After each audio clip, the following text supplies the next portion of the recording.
Hello সবাইকে, আজকে শনিবার। ঘুরতে দেখো 12টা 10 বেজে গেছে। আমার রান্নাবান্না অনেকক্ষণ আগেই হয়ে গেছে, বাপি মায়ের খাওয়াও হয়ে গেছে। এখন আমার বরের আবদার, কি আবদার সেটাই তোমরা সবাই একটু শোনো। রেগে আছো? লাগতে যাবো কেন? তোমার যত উল্টো পাল্টা হয় না। দুপুর 12টার সময় সমস্ত রান্না বান্না হয়ে গেছে, কোনো আলুর পকোড়া করতে হবে। সরি, নিজেকে তো কিছু করতে হয় না। এরকম বউ ভাগ্য করে পেতে হয়। কি বলছে? এইরকম বউ ভাগ্য করে পেতে। আমার মতো বর পাবে তুমি? এই যে জান দিয়ে দিতে পারি। ঠিক আছে। ইয়ো, এবার তাকাও এদিকে, স্মাইল। এটা কি করছো এখন? এখন আলুটাকে কোচাচ্ছি ভালো করে ধুয়ে, এখানে বেসনে নুন, লঙ্কার গুঁড়ো, আলুটা দিয়ে হলুদ গুঁড়ো সব এবার মা তোমার বৌমা এখন কি করছে দেখেছো তো? বেলা 12টা 20 আমার জন্য। তুই এই 12টার সময় এখন ওকে এ করতে বলছিস? হ্যাঁ হ্যাঁ, কেন মেয়েটাকে কষ্ট দিচ্ছিস? খুব ভালো বন্ধু হয়েছে মনে হচ্ছে। তোমার পেটের ছেলে আমি, ও না। যা গরম জল বসিয়ে দিচ্ছি, চান কর গিয়ে, যা বেলা হয়েছে। একটা চুড়ি আনো তো। এই বেলা 12:30 বাজতে চললো, এখন তুই ওকে দিয়ে পকোড়া ভাজাচ্ছিস? নিজের পক্ষে আমি তো পেলাম না, তাহলে ওকে দিয়ে কেন করার দরকার কি?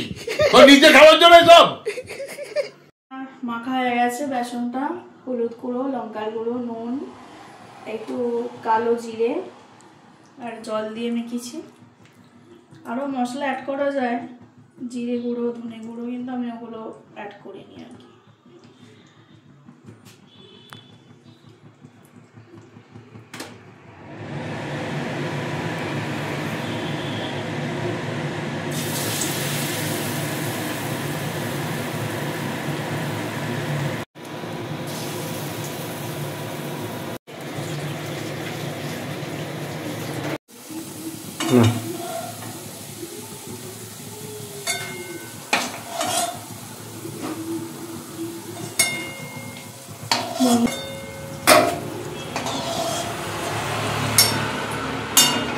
এখানে আমার আলুর পকোড়া রেডি হয়ে গেছে।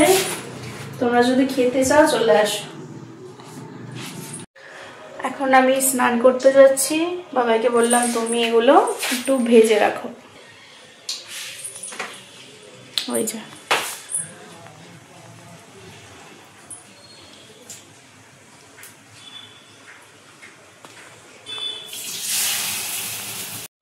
স্নান করে চলে এলাম। এখন উনি পকোড়া ভাজছে, চলো দেখাই।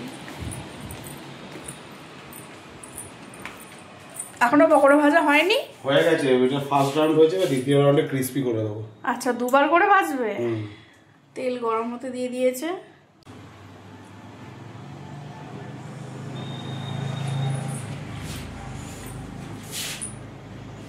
ছাড়ো, দাদা গরম হবে, চিল গরম হবে,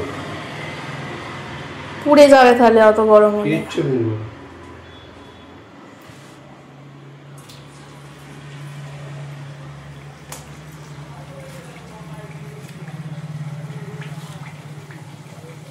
সবগুলো একসাথে দিয়ে দাও, তো ঢালবে এটাতে।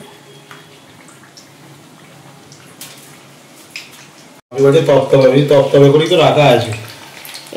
এই পকোড়াগুলো কিন্তু চা বা কফির সাথে দারুণ লাগবে, তাই না? হ্যাঁ, সন্ধ্যাবেলা করবে আবার দুবার করে খাবে? একটা আলু রয়ে গেছে, ওটাই না, সন্ধ্যাবেলা মুড়ি দিয়ে খাবো। অত তেলে ভাজা খাওয়া ভালো নয়। না, কিচ্ছু হবে, এই তেল ঘরে খাওয়া তো ভালো তেলে। দেখি মুখটা, ডাক্তার কি বলেছে? ডাক্তার বলেছে বইয়ের হাতে খেতে। ওরে বাবা, ওটা ভালতে হবে না, ফাঁকা কৌটো নেই। এখন উনি চাট মশলা এনেছে, চাট মশলা দেবে। এতক্ষণ আমার ভাজা হয়ে গিয়ে খাওয়া হয়েছে, তো আমাকে বললো কি আমি ভাজছি, তুমি স্নানে যাও। এদিকে আমার স্নান হয়ে গেল। এই 2 রাউন্ড করে ভাজা তো চপের দোকানে কাজ করতেন, দেখো কালারটা এসেছে, দেখো লো আছে, ধীরে ধীরে ধীরে ধীরে পাতলে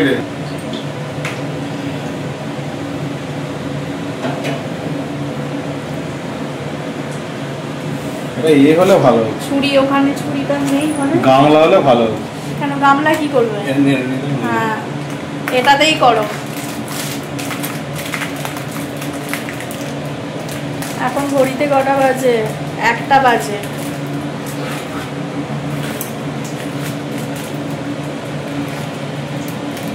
অল্প দেবে, বেশি দিও না জানো।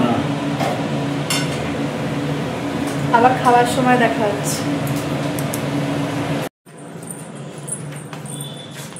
বাপি, বাপির তো খুব ভালো লেগেছে বলছে। বাপির ভালো লেগেছে। ওখানে শিশি রয়েছে, দেখো তো। ওটা ধুতে হবে।